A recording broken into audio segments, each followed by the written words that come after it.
l'Afrique a avorté sa marche vers la modernité et a adopté la modernité des autres sur un fond d'analphabétisme, sur un fond d'incohérence, sur un fond de misère, sur un fond de mendicité au sommet de l'État, après avoir promis le développement au lendemain des indépendances. C'est le cadre qui a tué l'économie du village avec ses connaissances inadaptées, ses connaissances axées sur le moderne et l'industriel, dans un monde où le traditionnel est la priorité.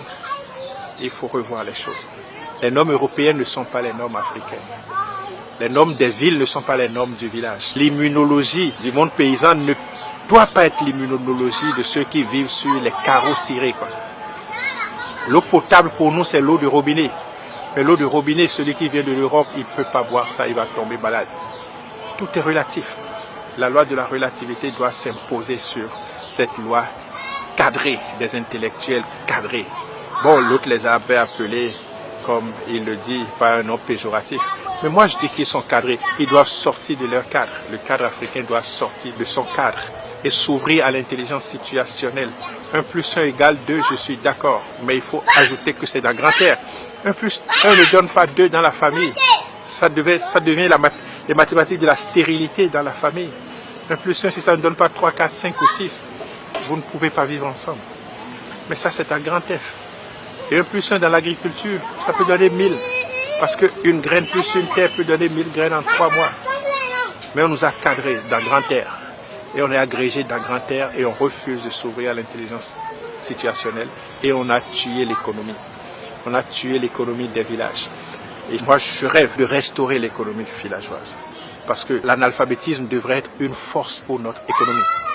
Le chômage devrait être une force pour l'économie des pays africains. Je prends le système éducatif comme un complot contre l'économie. Quand on sortait l'enfant du village, il avait 5 ans. 6 ans au cours primaire, il devrait produire 3 tonnes de maïs s'il n'avait pas été à l'école. 7 ans au cours secondaire, il devrait produire 7 tonnes de maïs. 4 ans au cours universitaire, il devrait produire 10 tonnes de maïs. Derrière chaque étudiant qui a la maîtrise, il y a 20 tonnes de maïs qu'on doit au village. Ils n'ont pas produit, ils ont mangé. J'ai dit ça au recteur Saint-Saint la dernière fois, que ce n'est pas logique que l'on forme les enfants et qu'on ne les utilise pas. Ce n'est pas logique qu'on engraisse des vaches et qu'on ne les traite pas. Ce n'est pas logique qu'on engraisse des bœufs et qu'on ne les envoie pas à l'abattoir. Ce n'est pas logique qu'on arrose des palmeraies et qu'on les délaisse à la floraison. Je dis, il y a un problème. Avant les indépendances, il n'y avait pas la pauvreté dans les sociétés africaines. Il n'y avait pas le chômage non plus. Après les indépendances, les cadres sont partis du développement comme objectif, mais ils nous ont amenés à la pauvreté et au chômage. Je dis, ce n'est pas leur faute.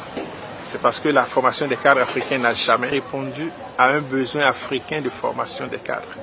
Elle a toujours été intégrée à un besoin colonial qui voulait mieux gérer la post-colonisation. Et tous les États africains, après les indépendances, ont mis en place un système d'administration, de grugeage et de braquage. Les premiers grugeurs sont les États. Ils grugent les fonctionnaires en leur payant un mauvais salaire. Le salaire d'un Béninois ne peut pas lui suffire pour vivre 10 jours. Mais il doit travailler 30 jours et avoir des congés. C'est ça qui est grave. C'est ça qui est incohérent. Quand vous êtes payé comme ça, vous n'avez que la surfacturation, la corruption et les projets dits de lutte contre la pauvreté pour arrondir les bouts. Donc l'État vole les fonctionnaires en leur payant un mauvais salaire. Les fonctionnaires volent l'État, pas la surfacturation, la corruption et les projets dits de lutte contre la pauvreté, mais qui au fait ne luttent que contre la pauvreté des cadres. Les deux se mettent ensemble pour gruger les paysans en achetant moins cher leur production. Le coton, le poulet, le cabri n'ont jamais été achetés à leur prix coûtant. Le paysan, à son tour, égruge la terre en tirant de la terre toute sa production sans rien donner à la terre. Il tire de la chèvre toute sa production sans rien donner à la chèvre.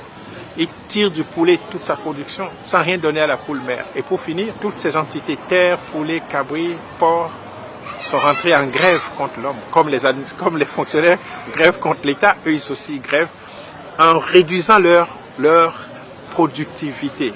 Autant de nos grands-parents, les poules pondaient jusqu'à 20 œufs. Aujourd'hui, elles ne pondent que 6 ou 8. C'est leur façon de gréver. La terre donnait bien au temps de nos grands-parents, mais aujourd'hui, elle ne donne plus. Après 5 ans d'exploitation abusive, la terre arrête de donner la production. Et vous voyez, les poulets, les pintades, les canards, les cabris sont allés jusqu'à réduire leur masse corporelle pour s'adapter à la misère qu'on leur a imposée.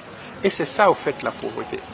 Et c'est sur ce diagnostic que se fonde la maison du paysan.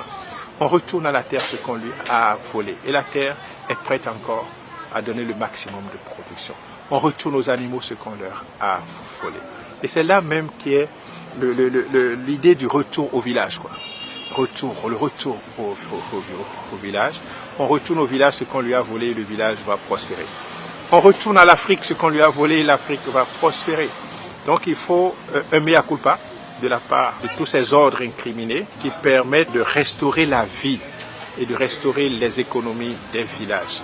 Le chômage dans un pays comme le Bénin, c'est une honte. C'est une démission, puisque ça profite aux politiciens. Puisque la misère leur profite, la pauvreté leur profite. C'est sur un fond de pauvreté qu'on est maire ici, qu'on est député au Bénin, qu'on est président. Puisque ça leur profite, ils ne trouveront jamais la solution à ça. Mais ils doivent savoir, un peuple qu'on opprime ne gémira pas toujours en vain. Il arrivera un moment où les bâtons feront taire les canons. Ça viendra un jour, avec nous ou sans nous.